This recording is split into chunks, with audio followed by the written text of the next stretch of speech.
While time inevitably moves on, there are places it feels like it stands still. Oaklawn Cemetery in Plant City can feel like that.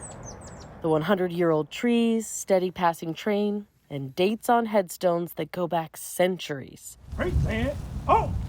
Today, though, people are gathered because time runs out.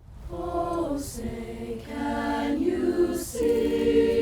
They are remembering Plant City police officer Robert E. Yates. He gave his life for the citizens of Plant City, for law and order. We don't take that lightly, even all these years later. Whose broad stripes and bright stars. Yates was killed in 1911, and for almost a century, Plant City had forgotten that sacrifice until 2004. It's a tragedy in and of itself. I was surprised that something of that significance had kind of been lost to the community's memory. Yates's family never forgot, passing the story down generation after generation. We didn't, really know until now that there was so much coverage of it at the time, but we had heard just basically the story. Now, the entire city vows to never forget what happened that day. His Plant City brothers in blue tell it in their fashion. In the early morning hours of November 10th, 1911.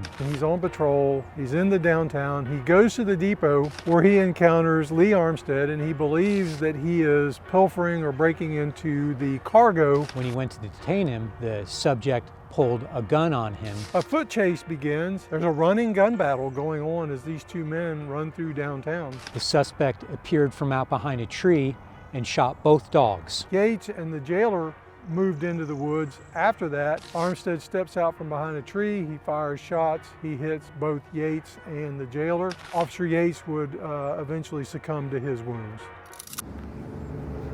Yates died at 22 years old. He left a wife and 2 children behind.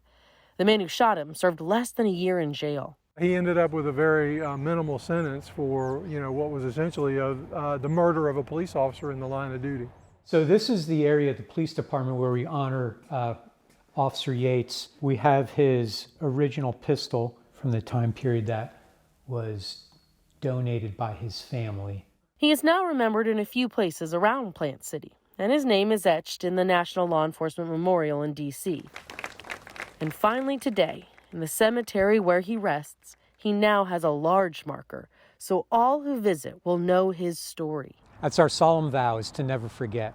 And it's not why now, it's why not now. It's just such a nice thing to have him remembered, really, and we are grateful. Officer Robert Yates, a name in Plant City that will now stand the test of time. The wicked flee when no one pursueth, but the righteous are bold as a lion.